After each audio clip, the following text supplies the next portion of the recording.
अब next question है, बोल रहा क्या है किसी ठोस लोहे की शंकु, एक ठोस है, जैसे मान लेते हैं कि यही हमारा एक ठोस लोहे का ही बना है ये एक शंकु। तो एक शंकु है जो कि ठोस है, तो ये ठोस लोहे की शंकु की तिर्यक ऊंचाई मतलब ये वाला, ये तिर्यक ऊंचाई हमको दे दिया है 5 सेंटीमीटर एवं ऊंचाई 4 सेंटीमीटर है। मतलब यहाँ से यहाँ तक की जब ऊंचाई निकाली गई इसकी टोटल ऊंचाई, तो वो ऊंचाई है 4 सेंटीमीटर। बोल रहा है क्या, अगर इतना है तो ठोस शंकु के वक्रतल का क्षेत्रफल ज्ञात करो, है ना। इस ठोस शंकु के वक्रतल का क्षेत्रफल हम लोग को निकालना है। अच्छा, दूसरा क्वेश्चन बोल रहा है ठोस शंकु के संपूर्ण तल का क्षेत्रफल ज्ञात करो। फिर बोल रहा है कि उस ठोस शंकु में कितना घन सेंटीमीटर लोहा है। ये ठोस शंकु को 7 पैसे प्रति वर्ग सेंटीमीटर की दर से पॉलिश करने में कितना खर्च होगा। अगर हम लोग उस शंकु को अगर पॉलिश कर रहे हैं, माने पॉलिश करने से वो चमकने लगता है, तो अगर पॉलिश किया जाए तो पॉलिश करने में कितना खर्च होगा। अगर 1 वर्ग सेंटीमीटर को अगर पॉलिश कर रहे हैं तो 7 पैसे खर्च हो रहे हैं, तो उस पूरे मतलब कि शंकु को पॉलिश करने में कितना खर्च आएगा। फिर ठोस शंकु के प्रति घन सेंटीमीटर लोहे का वजन 3.5 ग्राम हो तो पूरे शंकु का वजन ज्ञात करें। 3.5 ग्राम अगर होगा तो पूरे शंकु का वजन क्या आएगा, ये हम लोग को जानना है। अच्छा, उसके बाद ठोस शंकु को गलाकर 1 सेंटीमीटर ऊंचाई एवं 3 सेंटीमीटर व्यास वाले कितने ठोस शंकु बनाए जा सकते हैं, ये हम लोग को निकालना है ना। एक काम करते हैं, 3.5 ग्राम जो है ना, इसको हम लोग चेंज कर देते हैं, है ना। चेंज करके इसको हम लोग कर देते हैं 21 ग्राम, 21 ग्राम कर देते हैं, है ना। क्यों, क्योंकि लास्ट में जब सम बनाएंगे ना तो आसानी से कट सकता है। 21 ग्राम कर दे रहे हैं, या फिर 2.1 ग्राम जो हमारी इच्छा, और 21 ग्राम ही कर देते हैं यही। तो ठोस शंकु के प्रति घन सेंटीमीटर लोहे का वजन अगर 21 ग्राम हो तो पूरे शंकु का वजन क्या होगा, ये निकालें। 21 ग्राम ही कर देते हैं। ठोस शंकु को गलाकर 1 सेंटीमीटर ऊंचाई एवं 3 सेंटीमीटर व्यास वाले कितने ठोस शंकु बनाए जा सकते हैं, ये हम लोग को जानना है। तो सबसे पहला क्वेश्चन पे हम लोग आते हैं। मेंसुरेशन में जब भी हम लोग सम को बनाने जाते हैं तो हम बताए हैं कि सबसे पहला हमारा फोकस कहाँ रहेगा, क्या क्वेश्चन किया हमसे, पूछ क्या रहा है। मेरा सबसे पहला फोकस वही रहता है। तो पूछ रहा क्या कि पहला क्वेश्चन, ठोस शंकु के वक्रतल का क्षेत्रफल क्या होगा। तो अगर हमको वक्रतल का क्षेत्रफल अगर निकालना है तो सबसे पहले यही सोचेंगे कि वक्रतल के क्षेत्रफल को निकालने का क्या कोई फार्मूला होता है। तो हाँ होता है। क्या होता है, तो पाई आर एल। अब देखेंगे कि इस फार्मूले में हमको क्या क्या चाहिए। तो एक आर मतलब अर्धव्यास चाहिए और एल मतलब तिर्यक ऊंचाई चाहिए। तो हम देख रहे हैं क्या कि तिर्यक ऊंचाई तो दिया हुआ है, लेकिन हमको अर्धव्यास नहीं दिया हुआ, दिख रहा अर्धव्यास। यहाँ पे तिर्यक ऊंचाई पता है, ऊंचाई भी पता है, लेकिन हमको अर्धव्यास नहीं पता है। फार्मूले में जब हम जा रहे हैं तो देख रहे हैं क्या कि वक्रतल का क्षेत्रफल हम लोग को निकालना है, और वक्रतल के क्षेत्रफल का फार्मूला हो जाता है पाई आर एल। आर मतलब अर्धव्यास और एल मतलब तिर्यक ऊंचाई होता है। तो हम देख रहे हैं क्या कि तिर्यक ऊंचाई दिया है और ऊंचाई दिया, मतलब एल पता है और एच भी पता है, हमको नहीं पता है तो आर हम लोग को नहीं पता है, आर मतलब अर्धव्यास।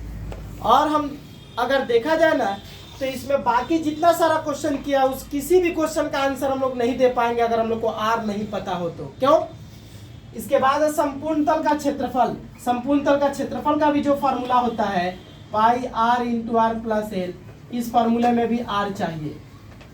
कितना घन सेंटीमीटर लोहा है, पूछ रहा है कि एक शंकु में कितना घन सेंटीमीटर लोहा है। इसका मतलब क्या पूछ दिया, शंकु का आयतन पूछ दिया। शंकु का आयतन निकल के जितना आएगा उस शंकु में उतना ही लोहा है, उतना ही लोहा है। इसका मतलब हमसे शंकु का आयतन पूछ रहा। तो शंकु का आयतन जब पूछ रहा तो शंकु का आयतन का भी फॉर्मूला होता है 1/3 पाई आर स्क्वायर एच। हम देख रहे हैं क्या कि इसके आयतन के फॉर्मूले में भी हमको आर दिख रहा, मतलब इसमें भी आर, इसमें भी आर, इसमें भी आर, तीनों में आर दिख रहा है, मतलब अर्धव्यास। बिना अर्धव्यास का हम तीनों में से किसी भी क्वेश्चन का सॉल्व नहीं कर सकते हैं। अर्धव्यास चाहिए ही चाहिए। अर्धव्यास पूछा नहीं है कि कितना होगा, लेकिन हम लोग देख रहे हैं क्या कि इस क्वेश्चन को सॉल्व करने जा रहे हैं तो वहां पे अर्धव्यास है, इसका मतलब हमको अर्धव्यास निकालना पड़ेगा। तो अर्धव्यास निकालने के लिए, अर्धव्यास अगर निकालना होगा तो हमको एक फार्मूला है जिसके द्वारा हम लोग अर्धव्यास निकाल सकते हैं। सबसे पहला फार्मूला शंकु का, लेकिन उस फॉर्मूले के द्वारा हम लोग अर्ध व्यास को तभी निकाल पाएंगे जब बाकी दो राशियां पति हो। हम बताए थे कि बाकी मतलब कि 3 राशियों में शंकु के तिर्यक ऊंचाई, ऊंचाई और अर्ध व्यास, इन तीनों में अगर कोई 2 राशि पता है तो एक राशि का मान निकल सकता है। अगर 2 राशि का मान पता नहीं है तो जा करके इस फार्मूले से हम लोग नहीं निकाल सकते हैं। ये फार्मूला है ना, ये जो फार्मूला हम लोग देख रहे हैं, इस फार्मूले के द्वारा इन तीनों राशियों में एल एच आर में तीनों में से अगर 2 राशि पता है, एक राशि का मान अगर निकालना तो ये फार्मूला एप्लीकेबल है, नहीं तो नहीं है।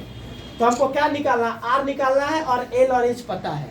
तो देख रहे हैं क्या कि इस फार्मूले में हमको एल और एच पता है, 2 राशि पता है, एक राशि का मान निकालना है। तो 2 राशि का मान अगर पता और एक राशि का मान निकालना तो ये फार्मूला अप्लाई हो सकता है। तो अर्ध व्यास निकालने के लिए क्या करेंगे, इस फार्मूले को यूज कर देंगे। हम तो बता ही थे कि अगर शंकु का तिर्यक ऊंचाई, ऊंचाई और अर्ध व्यास में से अगर 2 राशि पता है, कोई भी 2 चीज दिया हुआ और एक चीज का मान निकालना है तो यही फार्मूला यूज होगा निकालने के लिए। तो क्या करेंगे, क्वेश्चन नंबर 1 का सॉल्व करने के लिए हम देख रहे हैं क्या, क्वेश्चन नंबर 1 ही क्या, क्वेश्चन नंबर 1 2 3 तीनों का सॉल्व करने के लिए आर चाहिए। तो आर पहले निकाल लिया जाए इस फार्मूले से। तो L square equal to H square plus R square, ये हो गया फार्मूला। तो एल मतलब होता है तिर्यक ऊंचाई, तिर्यक ऊंचाई हमको दिया हुआ है 5, बैठा देंगे। पहले यहाँ पे लिख लें कि क्या क्या हमको दिया हुआ है, पहले मेंशन कर ले कि शंकु की तिर्यक ऊंचाई हम लोग को दी हुई है एल, शंकु की तिर्यक ऊंचाई एल होती है, वो दिया हुआ हम लोग को कितना 5 सेंटीमीटर। और शंकु की ऊंचाई मतलब एच होता है तो वो भी हम लोग को दिया हुआ है कितना 4 सेंटीमीटर। शंकु का अर्धव्यास हम लोग को निकालना है, पता नहीं है, तो मान पुटअप करेंगे तो एच की जगह पे आ जाएगा 4, उसका स्क्वायर प्लस ये आर स्क्वायर, ये 5 का स्क्वायर हो जाएगा 25 और 4 का स्क्वायर 16 प्लस आर स्क्वायर। फिर यहाँ से आर का मान निकालेंगे तो 16 पहले इस तरफ आएगा, तो ये 16 प्लस में था, इधर आके माइनस हो गया। फिर ये दोनों घट के हो जाएगा 9 और आर का जब मान निकालेंगे तो यहाँ से स्क्वायर हटाएंगे, स्क्वायर हटेगा तो इधर का वर्गमूल निकलेगा। तो आर बराबर हमको क्या मिल गया 3, मतलब अर्धव्यास हमको पता चल गया 3 सेंटीमीटर। अगर हमको अर्धव्यास पूछा रहता कि शंकु के आधार का अर्धव्यास क्या है तो यहाँ पे मेंशन करके लिख देते, लेकिन नहीं पूछा है तो r इक्वल टू 3 ही लिख करके हम लोग छोड़ देंगे। मतलब हमको पता चल गया कि अर्धव्यास का मान कितना है। यही r के मान के बगैर ये तीनों का मान निकालना इम्पॉसिबल था। तो r का मान अब मिल गया, तो अब इन तीनों में से किसी का भी मान निकाल सकते हैं। तो पहला क्वेश्चन हम लोग निकालने जा रहे हैं कि वक्रतल का क्षेत्रफल क्या है। तो यहाँ पे लिखेंगे शंकु के वक्रतल का क्षेत्रफल। तो फॉर्मूला हो जाता है पाई आर एल, पाई का मान 22/7, आर मतलब अर्धव्यास 3 अभी अभी हम लोग पाए, और एल मतलब तिर्यक ऊंचाई 5। कट कहीं से नहीं रहा है, तो जब नहीं कट रहा तो ऊपर का ऊपर इंटू नीचे का नीचे इंटू कर देंगे। तो ऊपर हो जाएगा 22×5 110 और 110 से 3 का इंटू कर देंगे तो हो जाएगा 330/7। इसको मिक्स फ्रैक्शन में चेंज कर दें, मिश्र भिन्न में, ये हो जाएगा 7 चौका 28, फिर 7 7 49, 47.1/7 इतना वर्ग सेंटीमीटर। मतलब शंकु के वक्रतल का क्षेत्रफल ये हो जाएगा, इतना वर्ग सेंटीमीटर हो जाएगा शंकु के वक्रतल का क्षेत्रफल पूछा जो है। अब इसके बाद हम लोग निकालेंगे कि शंकु के संपूर्ण तल का क्षेत्रफल कितना है। तो यहाँ पे निकालना है, तो संपूर्ण तल का क्षेत्रफल, तो फार्मूला होता है pi r into r plus l. शंकु के संपूर्ण तल का क्षेत्रफल पूछ रहा है, तो शंकु के संपूर्ण तल के क्षेत्रफल को निकालने का ये जो फार्मूला होता है, सबसे पहले ही सोचेंगे कि संपूर्ण तल का क्षेत्रफल पूछा तो उसका क्या कोई फार्मूला होता है। तो शंकु के संपूर्ण तल का क्षेत्रफल का फार्मूला होता है। अब देखेंगे कि इस फार्मूले में क्या क्या चाहिए। तो आर चाहिए और एल चाहिए। तो आर और एल, आर पता नहीं था लेकिन हम लोग निकाल लिए, एल हम लोग को पता ही है, तो आर और एल दोनों पता है, आंसर निकल सकता है। हम लोग संपूर्ण तल का क्षेत्रफल निकाल सकते हैं। तो मान अब पुटअप कर देंगे, पाई का मान यहाँ पे 22/7 हो जाएगा, इस पाई का मान इंटू आर, आर मतलब यहाँ 3 हो जाएगा, फिर इंटू आर, आर का मान 3 प्लस एल, एल का मान 5, एल मतलब तिर्यक ऊंचाई 5, तो ये हो जाएगा 22/7 इंटू ये 3 इंटू ये 5 और 3 हो जाएगा 8। अब इंटू कर देंगे तो 8 3 का 24, 8 3 का 24 और नीचे हो गया ये हो गया 22। तो 24 से 22 का इंटू कर देंगे तो 22 चौका 88, हासिल 2, 22 दूना 44, 44 और 2 46, 468, 468/7। अब इसको हम लोग पूर्णांक में बदल देंगे मिक्स फ्रैक्शन में, मिश्र भिन्न में। तो 7 छक 42, फिर 7 छक 42, 66 पूर्णांक 6/7 इतना वर्ग सेंटीमीटर संपूर्ण तल का क्षेत्रफल ये आया। और ये वाला इंटू जो होगा ये गलत हो गया था, 2200 का 88 का 88 लाख और 22 गुना 44 और 8 52, 528 होगा ये। तो 528/7, तो 7 से जब हम लोग इसको डिवाइड देंगे तो ये हो जाएगा मेरा 7 7 49, फिर आएगा 3 और 8 7 5 35, तो 75 पूर्णांक 3/7 इतना वर्ग सेंटीमीटर हो जाएगा मेरा संपूर्ण तल का क्षेत्रफल। हाँ, क्वेश्चन नंबर 3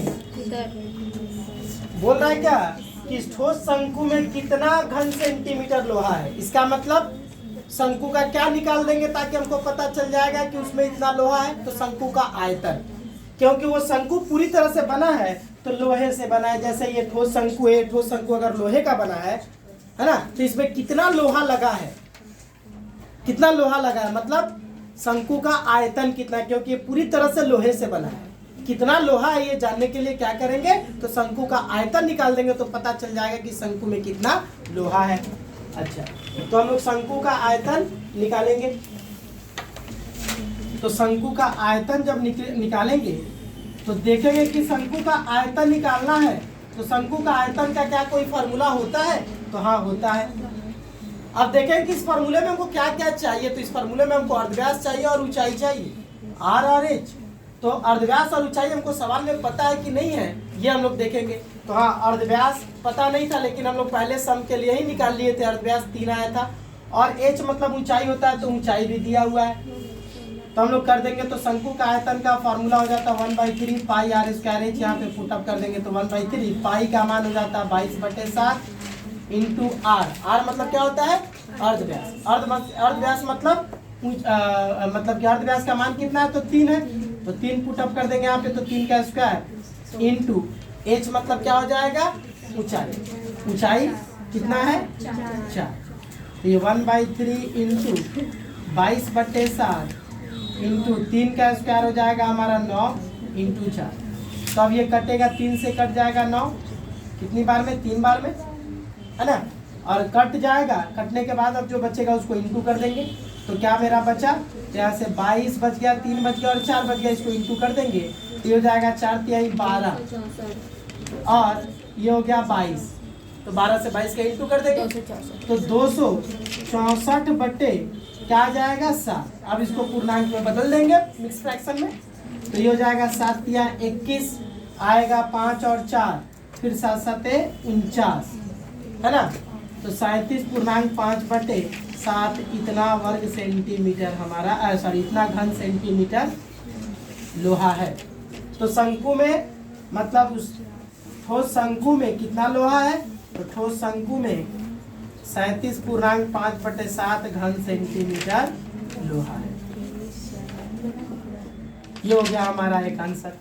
अब बोल रहा है क्या, क्वेश्चन नंबर 4। क्वेश्चन नंबर 4 बोल रहा है कि उस ठोस शंकु को 7 पैसे प्रति वर्ग सेंटीमीटर की दर से पॉलिश करने में कितना खर्च होगा। तो अगर मान लिया जाए कि यही हमारा अगर एक शंकु है, इस शंकु को पॉलिश किया जा रहा है। पॉलिश करने से क्या हो जाता है, चमक जाता है, तो पॉलिश किया जा रहा है। तो अगर पॉलिश करेंगे इस ठोस शंकु को, अगर ये शंकु ठोस है तो पॉलिश करेंगे तो सिर्फ इसके ऊपर वाले हिस्से को करेंगे, नीचे वाले हिस्से को नहीं करेंगे, दोनों को करेंगे। तो इसके ऊपर वाले हिस्से और नीचे वाले हिस्से दोनों को अगर पॉलिश किया जा रहा तो किस भाग को पॉलिश किया जा रहा, संपूर्ण तल को। तो संपूर्ण तल को पॉलिश करने का खर्च हमसे पूछ रहा 7 पैसे प्रति वर्ग सेंटीमीटर की दर से। मतलब 1 वर्ग सेंटीमीटर को अगर पॉलिश कर रहे हैं तो 7 पैसा खर्च हो रहा, तो पूरे तल को पॉलिश करने में कितना खर्च होगा। मतलब संपूर्ण तल का क्षेत्रफल का खर्च पूछ रहा हमसे। संपूर्ण तल के क्षेत्रफल का खर्च निकालना है। तो संपूर्ण तल के क्षेत्रफल का खर्च अगर हमको निकालना है तो संपूर्ण तल के क्षेत्रफल से इंटू कर देंगे, किसको, जिस दर से खर्च हो रहा उस दर को 7 पैसे से इंटू कर देंगे संपूर्ण तल के क्षेत्रफल को। तो यहाँ पे लिखेंगे क्या है, पॉलिश करने का खर्च, शंकु को पॉलिश करने का यहाँ पे हम खर्च निकाल रहे हैं। ये क्या आएगा खर्च। तो संपूर्ण तल का क्षेत्रफल कितना है सबसे पहले देखेंगे, अगर नहीं पता होगा तो निकाला जाएगा। तो संपूर्ण तल का क्षेत्रफल हम लोग निकाले हैं, कितना आया था 528/7 आया था इतना। इसको हम लोग क्या कर देंगे, तो 7 से इंटू कर देंगे। तो 7 से जब इंटू करेंगे तो 7 से 7 कट जाएगा, और कटने के बाद ये हो जाएगा 528। ये क्या आएगा मेरा, रुपया नहीं आएगा, पैसा आएगा। तो 528 पैसे को अब रुपया में अगर बदलेंगे तो क्या कर देंगे, 100 से भाग कर देते हैं। तो 100 से जब भाग करेंगे तो एक के पीछे 2 जीरो है, तो दशमलव बिंदु 2 स्थान इधर खसक जाएगा। एक के पीछे अगर 2 जीरो है तो 2 स्थान खसकने का मतलब 1 2 यहाँ पे आके बैठेगा 5.28 इतना। इसका मतलब उसको रंग पॉलिश करने में उस शंकु को 5 रुपया 28 पैसा खर्च होगा। टोटल इतना रुपया खर्च होगा पॉलिश करने में। Next question, question number 5। Question number 5, ठोस शंकु के प्रति घन सेंटीमीटर लोहे का वजन अगर 21 ग्राम हो तो पूरे शंकु का वजन ज्ञात करें। अगर ये है हमारा एक ठोस शंकु, इस ठोस शंकु का अगर वजन देखा जा रहा है तो इसका वजन किसके कारण आ रहा है, किसके कारण इसका वजन देखा जा रहा है, इसके अंदर जो लोहा है, लोहे के कारण इसका वजन है। अगर यही शंकु अगर कागज की बनी होती तो मतलब कि इसका वजन कुछ और होता, लकड़ी की बनी होती तो भी इसका वजन कुछ और होता, प्लास्टिक की बनी होती तो इसका वजन कुछ और होता। आई बात समझ में। ये लोहे की बनी है, तो इस लोहे की बनी हुई ठोस शंकु का हमको वजन निकालना है कि इसका वजन क्या होगा। तो अगर इसका वजन हमको निकालना है इस ठोस शंकु का, तो कहने का मतलब ये हुआ कि इस ठोस शंकु का वजन लोहे के ऊपर डिपेंड करता है। इसमें जितना लोहा है उसी के हिसाब से इसका आयतन मिलेगा। आई बात समझ में। तो इसका इस ठोस शंकु का आयतन मतलब जो वजन है वो इस लोहे के कारण है। तो इस शंकु में जितना लोहा है उसी लोहे के कारण इसका वजन है। आई बात समझ में। तो इस शंकु के पूरे लोहे का वजन जितना होगा, शंकु का वजन भी वही होगा। इस शंकु का आयतन का वजन जितना होगा, पूरे लोहे का पूरे शंकु का वजन भी वही होगा। मेरा बात समझ में आया। इस शंकु के पूरे आयतन का आयतन मतलब इसमें कितना लोहा है। तो इस शंकु में जितना भी लोहा है इस पूरे लोहे का वजन निकालना है। मतलब शंकु का आयतन का वजन जितना होगा, शंकु का वजन भी वही होगा। इसमें लोहे का वजन जितना होगा, शंकु का आयतन भी वही होगा, क्योंकि ये शंकु लोहे से बना है। तो लोहे का वजन शंकु का वजन बताएगा। तो इसका मतलब ये हुआ कि हमको यहाँ पे बोल रहा है शंकु का वजन निकालने के लिए। तो शंकु का वजन कैसे निकलेगा, शंकु में जितना लोहा है उस पूरे लोहे का वजन जितना होगा, शंकु का वजन भी वही होगा। तो हम लोग निकालेंगे कि शंकु का वजन कैसे निकाल पाए। तो शंकु का वजन कैसे निकलेगा, तो ये जो वजन पूछ रहा है किसका वजन पूछ रहा है, शंकु के पूरे आयतन का वजन पूछ रहा है। क्योंकि आयतन का मतलब शंकु में कितना लोहा है, तो आयतन का वजन मतलब शंकु में लोहे का वजन निकालना। लोहे का वजन शंकु के वजन को बताएगा। तो यहाँ पे बोल रहा है कि 1 घन सेंटीमीटर का वजन 21 ग्राम है। तो शंकु में जितना लोहा है उस पूरे लोहे का वजन कितना होगा। तो लोहे का पूरा वजन निकल के जो आएगा, शंकु का वजन भी वही बताएगा। तो शंकु का वजन हम लोग निकालेंगे तो शंकु का आयतन से इसको इंटू कर देंगे, क्योंकि 1 घन सेंटीमीटर का वजन इतना है। आई बात समझ में। तो पूरे आयतन का वजन जितना होगा वही होगा शंकु का वजन। तो शंकु का आयतन कितना था, 264/7 इतना घन सेंटीमीटर था। इसको क्या कर देंगे, 21 से इंटू कर देंगे, गुणा कर देंगे। तो 264/7 इतना घन सेंटीमीटर लोहा है। तो 1 घन सेंटीमीटर अगर लोहा होता है तो उसका वजन इतना दिखा रहा है। तो इतना घन सेंटीमीटर का वजन जितना भी होगा, लोहे का वजन शंकु का वजन वही होगा। तो क्या करेंगे जानने के लिए, इंटू कर देंगे। तो 7 से 3 का इंटू कर देंगे, काट देंगे 3 बार में और इंटू कर दो। तो 4 3 12 6 3 18 1 19 और 3 गुना 6 1 7 है ना। तो इतना घन इतना ग्राम है ना, ये हो जाएगा मेरा इतना ग्राम। तो इतना ग्राम हमारा क्या हो जाएगा, 792 ग्राम क्या हो जाएगा आंसर। अगर ये किलोग्राम में चेंज होना रहता तो इसको हम लोग क्या कर देते, 1000 से भाग दे देते। तो 1000 से भाग देंगे तो इतना ग्राम हो जाएगा हमारा शंकु का माने वजन। तो ये हो गया हमारा शंकु का वजन इतना ग्राम। अच्छा, नेक्स्ट क्वेश्चन बोल रहा है कि ठोस शंकु को गलाकर 1 सेंटीमीटर ऊंचाई एवं 3 सेंटीमीटर व्यास वाले कितने ठोस शंकु बनाए जा सकते हैं। बोल रहा है क्या कि शंकु को गलाया जा रहा है, यही शंकु है, यही मान लेते हैं कि वो शंकु है और इस शंकु को गलाया जा रहा है और गला करके नए नए शंकु इससे तैयार किए जा रहे हैं। कितना? तो 1 सेंटीमीटर ऊंचाई का और 3 सेंटीमीटर व्यास वाले। तो 1 सेंटीमीटर ऊंचाई और 3 सेंटीमीटर व्यास वाले कितने ठोस शंकुओं को बनाया जा सकता है? तो जाहिर सी बात है कि अगर इसको गलाया जाएगा और गला करके ही नए नए ठोस शंकु को तैयार किया जाएगा, तो इसको गलाया जा रहा, तो इसको गलाने से क्या मिलेगा? इस शंकु का आयतन मिलेगा, मतलब लोहे के रूप में इसका आयतन मिलेगा। और इसका आयतन ही छोटे छोटे शंकुओं के रूप में क्या हो जा रहा? बदल जा रहा। इसका आयतन छोटे छोटे शंकुओं के रूप में बदल जा रहा। अगर इसको गला करके हम 10 शंकु तैयार करेंगे तो 10 शंकुओं का जो टोटल आयतन होगा वो टोटल आयतन इसी शंकु से मिला है। आई बात समझ में? 10 शंकुओं का पूरा आयतन इसी शंकु से मिला है, मतलब 10 छोटे छोटे शंकु का आयतन इस शंकु के आयतन को बताएगा। अगर इसका आयतन जितना भी होगा तो 10 छोटे छोटे शंकु का आयतन भी वही होगा।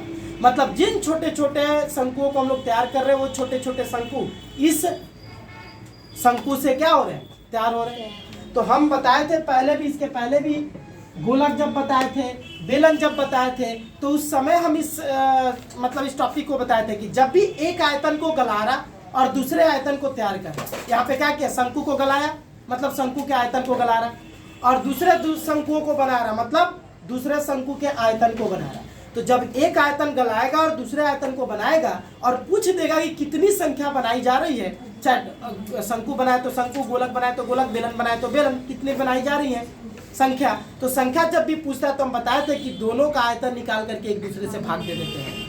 आयतन से आयतन को भाग दे देंगे तो हमको पता चल जाएगा कि कितने शंकु तैयार किए जा सकते हैं। तो इस सम को हम 2 तरीके से बना रहे हैं। पहला, अब ये सम को बनाने का जो हिसाब है उसी हिसाब में हम चल रहे हैं। आयतन हम पहले ही निकाल चुके हैं, किसका? जिसको गलाया जा रहा है, जिस शंकु को गलाया जा रहा है उस शंकु का आयतन हम पहले ही निकाल चुके हैं।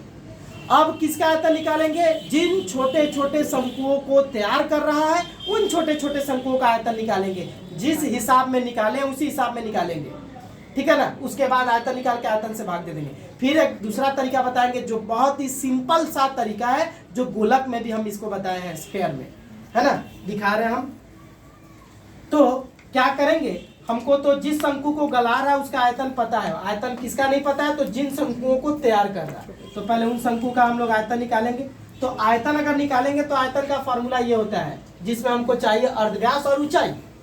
तो जिस शंकु को तैयार किया जा रहा है उस शंकु का अर्धव्यास और ऊंचाई देखेंगे कि है कि नहीं है। तो शंकु का ऊंचाई 1 सेंटीमीटर दिया है और व्यास दिया है 3 सेंटीमीटर, मतलब यही उसका क्या हो जाएगा? अर्धव्यास हो जाएगा, है ना। तो यहाँ पे लिखेंगे कि छोटे शंकु का आयतन, तो फार्मूला हो जाएगा 1/3 पाई r स्क्वायर एच। तो 1/3 इंटू, यहाँ पे जैसे हम लोग वैल्यू पुटअप करके निकाल रहे हैं वैसे ही निकाल करके हम लोग करेंगे इसको। बाद में हम एक शॉर्ट तरीका बताएंगे इसमें, जिसमें उतना गुणा भाग नहीं करना पड़ेगा। 22/7 इंटू r स्क्वायर। आर मतलब अर्धव्यास। अर्धव्यास कितना है इसका? 3। इसका अर्धव्यास कितना है? 3 है इसका व्यास। तो पहले सबसे पहले हम लोग यहाँ पे इसका ये निकाल लेंगे, शंकु का आयतन निकालने से पहले हम लोग उस शंकु की ऊंचाई कितनी है इस बात को लिख देंगे। तो 1 सेंटीमीटर है और उसका अर्धव्यास कितना है, तो अर्धव्यास भी लिख देंगे, पहले मेंशन कर देंगे यहाँ पे, है ना। तो क्या कर देंगे, यहाँ पे 3 है उसका व्यास, उसको 2 से भाग दे देंगे तो 3/2 सेंटीमीटर क्या आ जाएगा? अर्धव्यास। तो जिस शंकु का आयतन निकालना उसका अर्धव्यास और ऊंचाई हमको चाहिए था, तो ऊंचाई भी लिख दिया और अर्धव्यास कितना है वो भी लिख दिया। अब यहाँ पे आयतन निकालेंगे तो अर्धव्यास हो जाएगा 3/2 उसका स्क्वायर इंटू h मतलब ऊंचाई। ऊंचाई कितनी है? 1 सेंटीमीटर बैठा दिए। तो ये हो जाएगा 1/3 इंटू 22/7 इंटू, जब ये टूटेगा तो ये हो जाएगा 9, 3 का स्क्वायर 9, 2 का स्क्वायर 4 इंटू 1। तो 3 से 9 कट जाएगा 3 बार में। फिर इसको हम लोग काट सकते हैं, ये 2 बार में कट जाएगा और ये कट जाएगा 11 बार में। अब पूरी तरह से कटेगा ही नहीं, तो अब ऊपर का ऊपर इंटू नीचे का नीचे इंटू। तो ऊपर हो जाएगा 11×3 = 33 और नीचे हो जाएगा 7 दूना 14, इतना घन सेंटीमीटर। ये जिन शंकुओं को तैयार कर रहा है उसका भी आयतन पता चल गया और जिस शंकु को गला रहा है उसका भी आयतन हमको पता है। तो हमको शंकु को गला करके नए नए शंकु बनाए जाएंगे तो कितना शंकु बनेगा ये हम लोग जानते हैं। तो लिखेंगे कि ठोस शंकु को गलाकर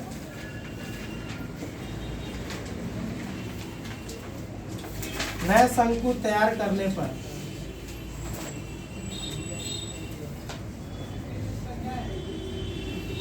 शंकु की संख्या कितनी हो जाएगी? तो ये निकालेंगे हम लोग कितना, तो 1/, पहला वाला पहले शंकु का आयतन कितना है, तो 264/7 था क्या? ये इसको हम लोग भाग दे देंगे किससे, तो 33/14 भाग दे दे रहे, तो ये हो जाएगा 264/7 भाग देते हैं तो ये उलट जाता है, 14 ऊपर चला जाएगा, 33 नीचे आ जाएगा, 7 से 14 कट गया 2 बार में। अब ये काटेंगे 11 से कटेगा 3 बार में, और ये 11 दूना 22, 11 चौक 44, फिर ये 3 से कट जाएगा 8 बार में, तो 8 और यहाँ पे बच गया 2, तो 8 से 2 का इंटू कर देंगे तो 8 दूना 16, कितना शंकु तैयार होगा?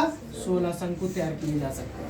आई बात समझ में? तो ये क्या किया हम लोग, अलग अलग आयतन निकाले हैं, सिंगल सिंगल सॉल्व करके हम लोग आयतन निकाले हैं।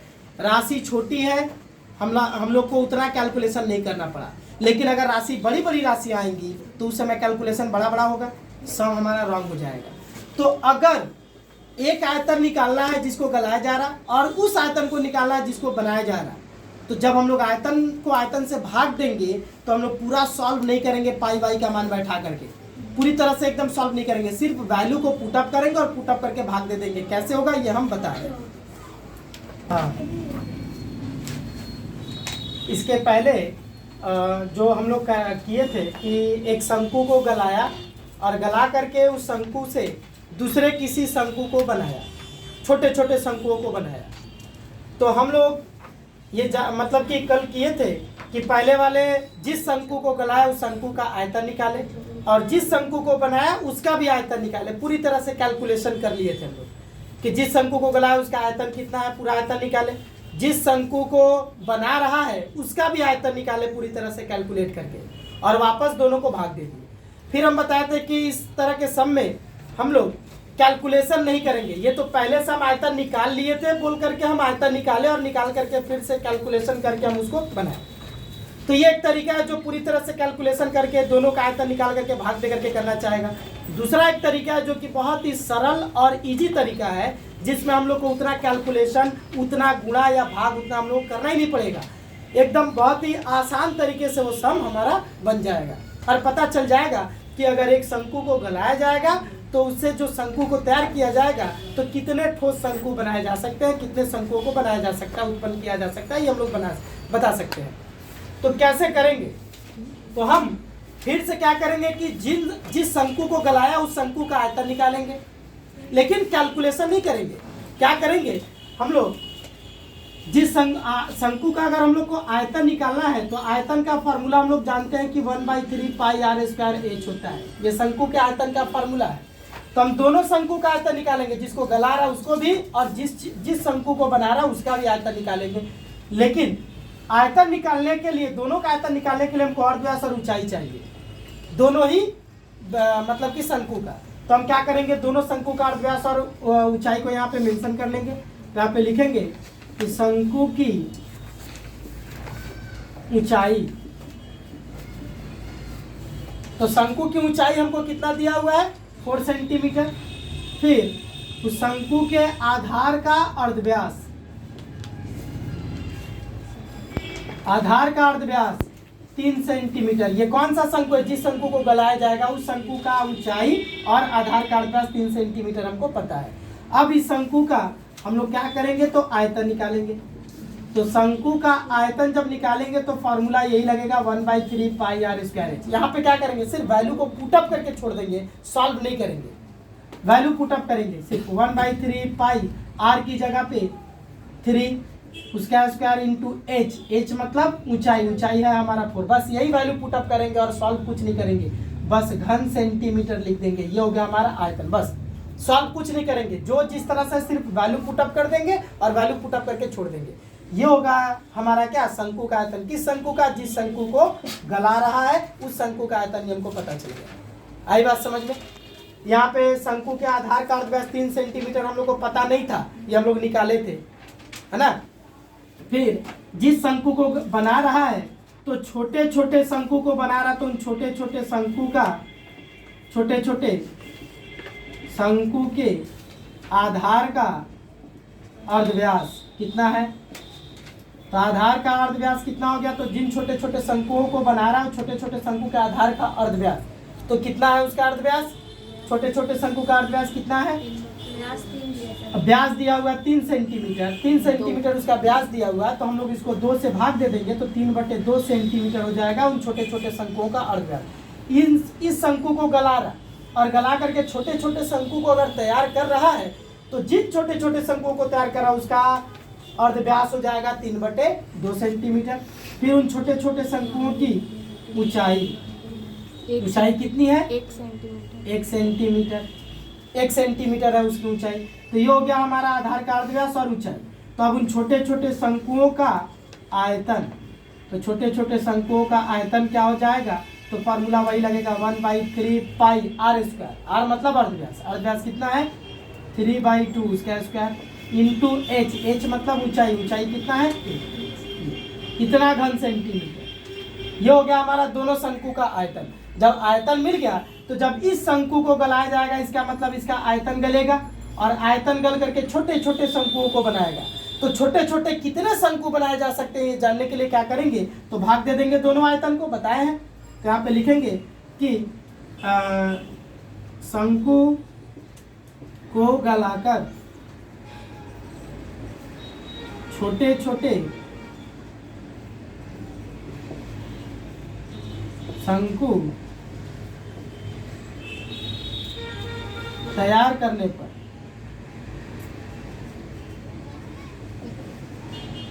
कुल शंकुओं की संख्या कितनी हो जाएगी, तो 1/3 पाई आर स्क्वायर, आर मतलब 3 उसका स्क्वायर इंटू 4।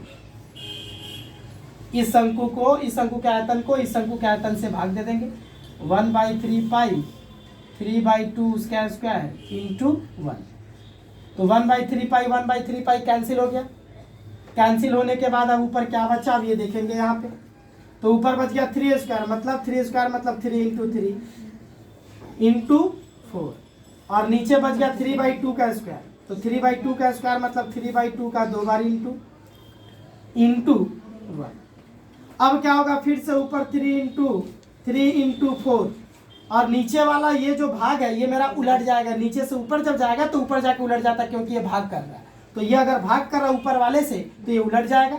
उलटने का मतलब ये हो क्या कि 2 जो है ये ऊपर चला जाएगा और 3 नीचे का नीचे ही रहेगा और इंटू ये 1 जैसा वैसे रख सकते हैं, 1 नहीं भी लिख सकते हैं, उसका कोई मतलब नहीं है। तो ये दोनों 2 ऊपर चला गया और 3 नीचे का नीचे रह गया उलट करके। तो अब काटेंगे, 1 3 से 1 3 कट गया, फिर 1 3 से 1 3 कट गया और जो बच गया उसको इंटू कर देंगे, नीचे 1 बचा उसका कोई वैल्यू नहीं, तो ऊपर हो जाएगा 4 दूना 8, 8 दूना 16। ये हो गया हमारा आंसर। तो हम लोग क्या देखे, इसके पहले जो हम लोग शंकु का आयतन निकाल करके और आयतन से आयतन को भाग दिए तो उसमें पूरा कैलकुलेशन करके हम लोग निकाले थे और भाग दिए। लेकिन अगर ये तो सब सारा का सारा ऊंचाई हुआ चाहे अर्धव्यास से सब छोटा छोटा डिजिट में है, छोटी छोटी संख्या में है, तो हम लोग इसका कैलकुलेशन कर पाए। लेकिन अगर ये बड़ा बड़ा डिजिट रहता तो कैलकुलेशन करना क्या इजी रहता, बिल्कुल नहीं। तो इसीलिए हम लोग जब भी एक आयतन को निकाल करके दूसरे आयतन से भाग देना हो, चाहे आयतन को आयतन से बराबर करना हो, चाहे क्षेत्रफल के बराबर दिखाए, चाहे भाग दिया जाए, तो हम लोग हमेशा याद रखेंगे कि पाई वाई का मान कुछ नहीं बैठाएंगे, सिर्फ आर और एच वगैरह इन सब का मान बैठा करके और क्या कर देंगे हम लोग भाग दे देंगे, पता चल जाएगा अपने आप, पाई वाई वगैरह कट जाएगा, कैलकुलेशन ईजी हो जाएगा, आंसर आ जाएगा।